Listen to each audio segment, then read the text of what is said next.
जिले की हलचल। आकाशवाणी लखनऊ से प्रस्तुत है जिले की हलचल।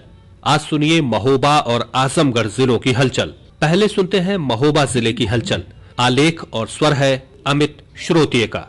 प्रधानमंत्री मोदी की हर गरीब को पक्का मकान योजना के तहत देश के 2 लाख लाभार्थियों को 2000 करोड़ रुपए की सौगात मिली है। राजधानी लखनऊ से मुख्यमंत्री योगी आदित्यनाथ और केंद्रीय आवास मंत्री मनोहर लाल खट्टर ने रिमोट का बटन दबाकर देश के 2 लाख लाभार्थियों के बैंक खातों में 2000 करोड़ रुपए की अनुदान राशि सीधे ट्रांसफर की। इस डिजिटल सौगात की गूंज महोबा के कम्युनिटी गार्डन में भी सुनाई दी, जहां आवास की आस में बैठे गरीब लाभार्थियों के चेहरे खिल उठे। महोबा के इस कार्यक्रम में 60 साल की बुजुर्ग महिलाओं से लेकर युवा लाभार्थी शामिल हुए। जैसे ही मोबाइल पर पैसा आने का मैसेज मिला, पूरा गार्डन मोदी योगी के जयकारों से गूंज उठा। मुस्लिम महिलाओं का उत्साह देखते ही बनता था। चरखारी से आई लाभार्थी नेहा और शाहीन खातून ने भावुक होते हुए कहा कि उन्होंने अपना पूरा जीवन टूटी छत और बरसात के पानी के बीच तंगी में गुजारा है। शाहीन, जिनके पति की मृत्यु हो चुकी है, उनके लिए पक्का घर किसी करिश्मे से कम नहीं है। इन महिलाओं ने प्रधानमंत्री के लिए दुआएं दी।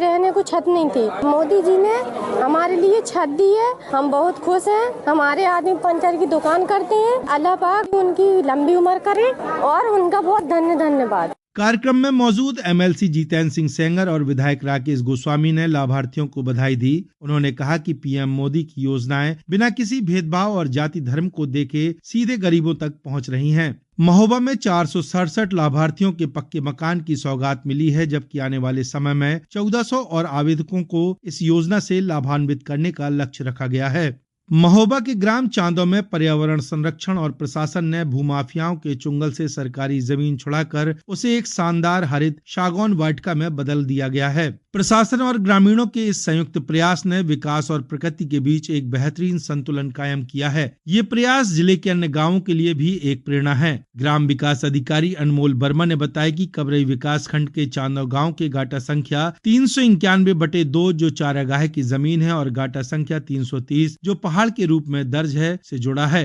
करीब 6200 वर्ग मीटर के इस विशाल रकबे को अवैध कब्जाधारियों से खाली कराना प्रशासन के लिए एक चुनौती थी, लेकिन जिला प्रशासन के सख्त रुख और ग्राम पंचायत के सहयोग से इस समतल भूमि को कब्जे से मुक्त कराया गया। जमीन खाली होने के बाद इसे लावारिस छोड़ने के बजाय यहाँ हरित सागौन वाटिका की नींव रखी गई। इस अभियान के तहत यहाँ एक साथ 1000 सागौन के पौधों का रोपण किया गया। इस पहल की सबसे खास बात जन भागीदारी रही। अब यहाँ सागौन की यह वाटिका आने वाले समय में न केवल पर्यावरण संतुलन बनाए रखेगी, बल्कि गांव की सुंदरता और शुद्ध हवा का प्रमुख स्रोत भी बनेगी।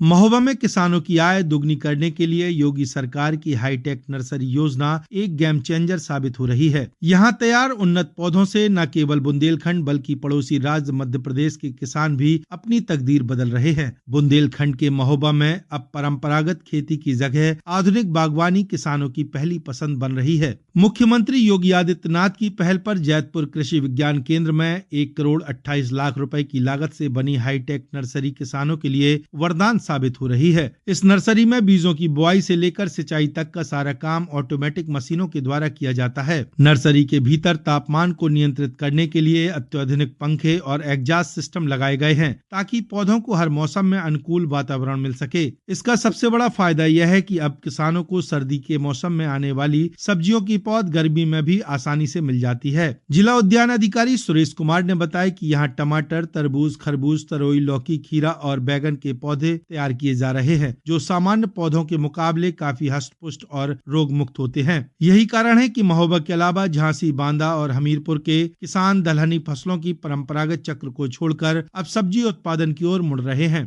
किसानों के लिए जो गुणवत्तायुक्त हाइब्रिड पौधों की जो है बिक्री यहाँ से की जाती है। बागवानी की तरफ या उद्यानीकरण की तरफ किसान इससे अग्रसर हो रहे हैं और किसान यहाँ से लाभ लेके अधिक से अधिक लाभ कमा रहे हैं।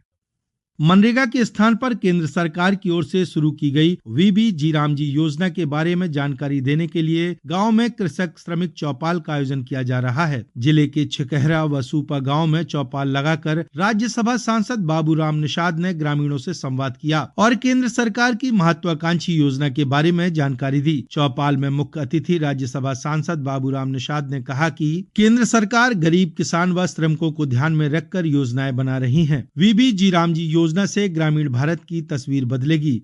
महोबा जिले की हलचल के बाद आइए सुनते हैं आजमगढ़ जिले की हलचल।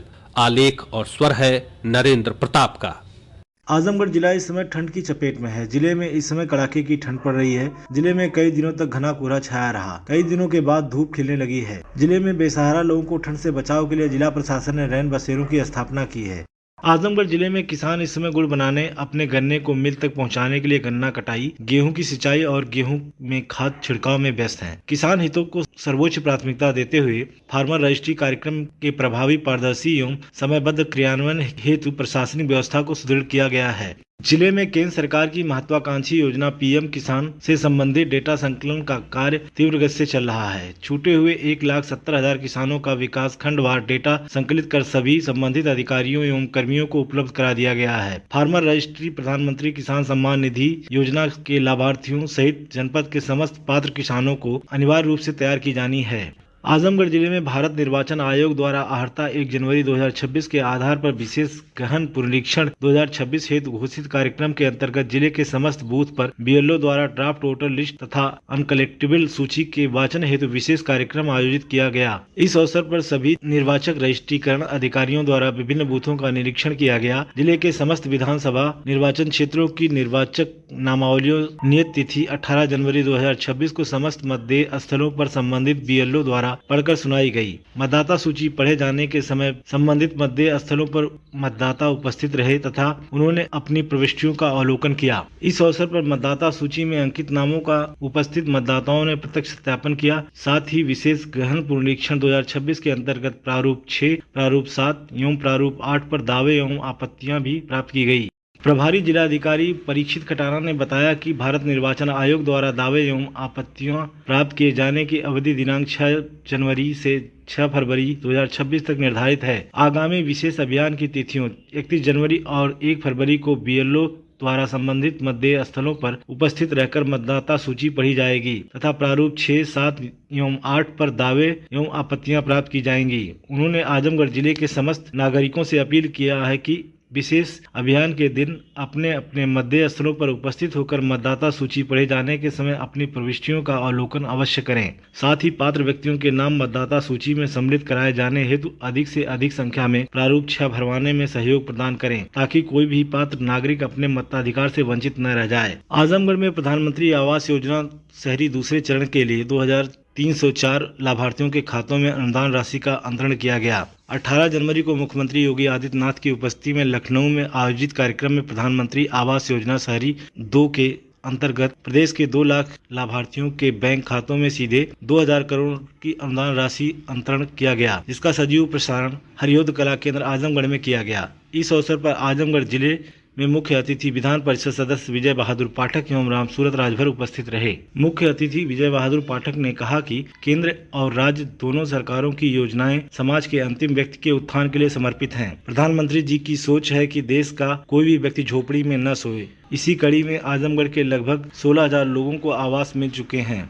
आयुष्मान भारत विशेष अभियान चयनित लाभार्थियों में शेष बचे व्यक्तियों के लिए 15 जनवरी से 15 अप्रैल तक विस्तारित कर दिया गया है। आजमगढ़ जिले के मुख्य चिकित्सा अधिकारी डॉक्टर आर्यन वर्मा ने बताया कि जिला प्रशासन एवं राजस्व विभाग से प्राप्त सूचियों के आधार पर पात्र लाभार्थियों के गोल्डन कार्ड बनाए जा रहे हैं। अधिकांश पात्र लाभार्थियों के आयुष्मान भारत गोल्डन कार्ड बन चुके हैं, जबकि कुछ मामलों में आधार कार्ड से संबंधित तकनीकी समस्याओं जैसे मोबाइल नंबर अद्यतन न होना, बायोमेट्रिक सत्यापन में कठिनाई अथवा अन्य दस्तावेजी कारणों से प्रक्रिया लंबित है, जिसे अभियान अवधि में प्राथमिकता के आधार पर शीघ्र पूर्ण कराया जा रहा है। मुख्य चिकित्सा अधिकारी ने यह भी बताया कि इस विशेष अभियान के अंतर्गत गरीबी रेखा के नीचे जीवन यापन करने वाले परिवारों, उत्तर प्रदेश निर्माण कामगारों, अंत्योदय राशन कार्ड धारकों, पात्र गृहस्थी, पीएमजय, MMJAA, आशा एवं आंगनवाड़ी में चयनित लाभार्थियों के भी आयुष्मान भारत गोल्डन कार्ड बनाए जा रहे हैं।